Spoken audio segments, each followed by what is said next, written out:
Grand Rising, everybody. Excuse me for a minute because I'm pulling into my development. But y'all, it's Father's Day. And I'm not going to lie. Like, Father's Day and Mother's Day, I feel like they don't get the same treatment. You know, Mother's Day is so huge and it's such a big thing, right? But I gotta tell y'all something. My dad, he's the shit, y'all. Like, I love my dad. And anybody that knows me knows I love my dad. I don't care. I love my dad down. There's not a thing you can say bad about him because I'm going to chop you all the way down. And I'm the same way about my mom. Like, I love my mom and my dad. They both a piece of work, but they mine, and I love them. And I'm going to stick beside them, okay? Right, wrong, indifferent, in the middle, whatever. I'm going to stick beside them because they mine. And I love them. And I love them, and I love them, and I love them. And I will do anything for them. And God forbid they ever get ill and bedridden because, baby, I will be working my full-time job or quitting a full-time job and taking care of my parents because that's just what I'm going to do.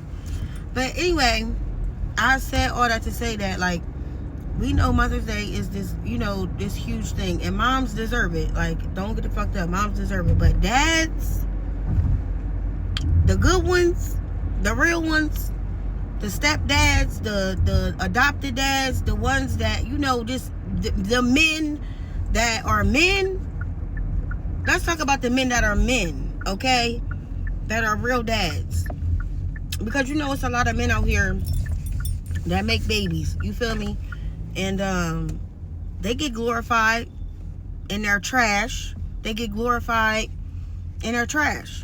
And I'm going to explain to y'all what I feel like a trash-ass man is when it comes to being a dad, right?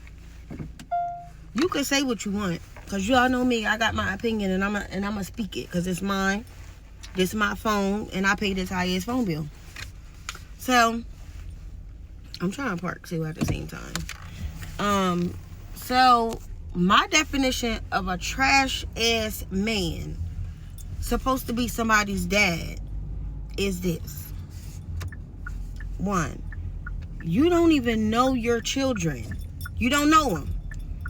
You don't know them. You can spend and send and do whatever you want to do financially. But that's not the only thing that it takes to be somebody's dad.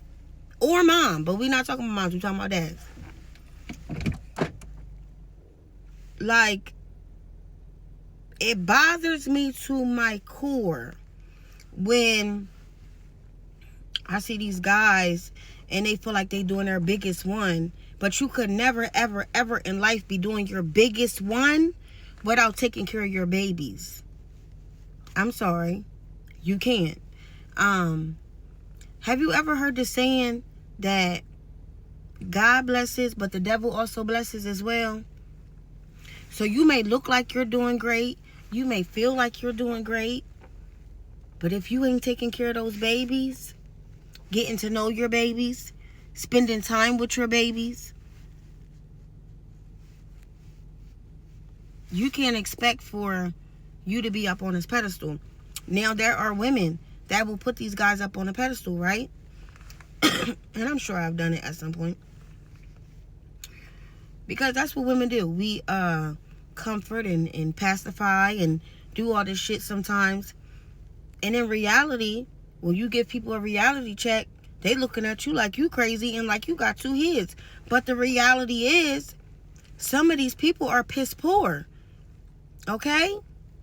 And then on the other hand, we have some freaking amazing dads out here. You hear me? It's some guys out here that done raised other people's 4, 5, 6, 7, and 8 kids, ain't complained, went to work, paid all the bills, took care of all these kids, and ain't complained not once. Loved them all like they was his. Never complained, not once. It's some men out here that done went through some unimaginable things with certain women and still pressed forward and became the best dad ever to those kids. Now, that's a man that you commend. You don't commend no man that's out here being disrespectful to you, wishing ill on you and your baby or babies, beating on you, treating you like trash.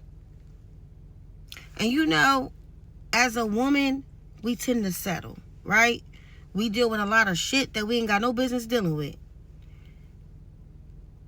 But when you in your upper, like your 30s, your 40s, your 50s, your 60s, you know what the hell your worth is, and you know what you deserve, correct? Because I know I do at 35, almost 36.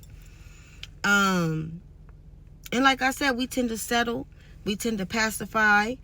But I feel like in this era, we need to start telling the truth. Can we start speaking our truth, please? And being all the way honest with everybody in our lives, whether it be male, female, whoever. Mom, dad, pop, grandma, aunt, uncle, brother, sister, cousin. You feel me? Because when we sugarcoat, when we pacify, when we tell soft white lies to try to make other people feel better about themselves, when in reality they need a reality check, it doesn't do nothing but hurt that person in the long run and yourself. Especially if you're in a relationship with them. Especially if you have some form of relationship with them, whether it be friend, spouse, family member, whatever, you know. I want us all to speak our truth and speak it boldly, speak it loudly, and be honest. Be open and honest with everybody in our lives, because guess what? We don't know how long we're going to be here on this earth. I know I don't. The older I get, I start feeling certain ailments, certain body parts start aching. And we just don't know how long we're going to be here. And me personally, I'm not biting my tongue for nobody no more ever again in life. Ever again. And I may not say things disrespectfully, but trust me when I tell you, I speak the truth and I speak nothing but the truth. And I don't gotta lie. I don't even remember the last time I told a lie. Even as a teenager, as a kid, I don't lie. Because one thing about it, I don't got time to be making up different stories and all that. I don't got time for it. So I don't do it. If I don't have something nice to say, I will try to wait until I'm like calm down and maybe can say it in a better tone.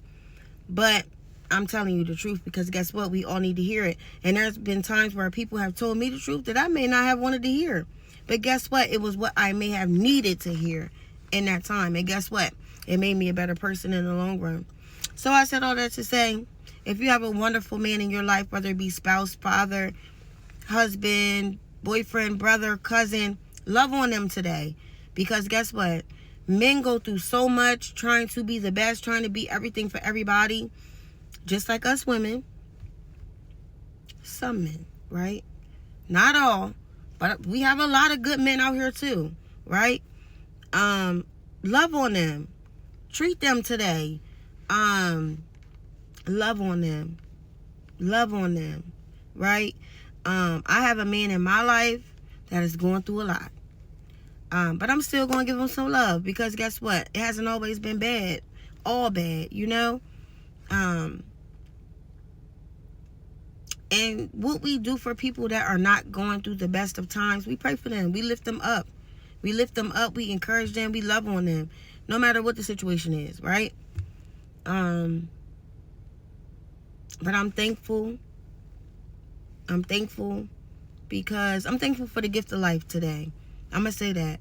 Because my first son, my oldest son, his father is deceased, but he was a damn good father. You understand me? He was a terrible man to me. We did not work out. He was a terrible man as far as like in a relationship. He was a great human, great father.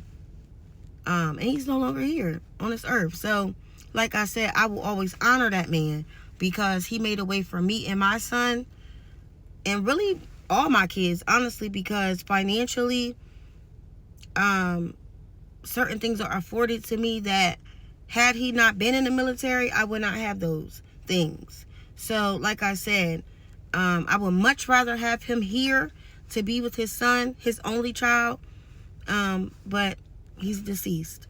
So, like I said, I will always honor him. As long as I have breath in my body, I will always honor that man because that was a good man, a good father, good human being, terrible boyfriend. But we were young.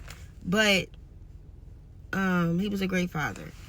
And my kids, you know, my kids are loved, and I just think I thank the Most High for that. I thank the Most High for that they are loved, right? And they have a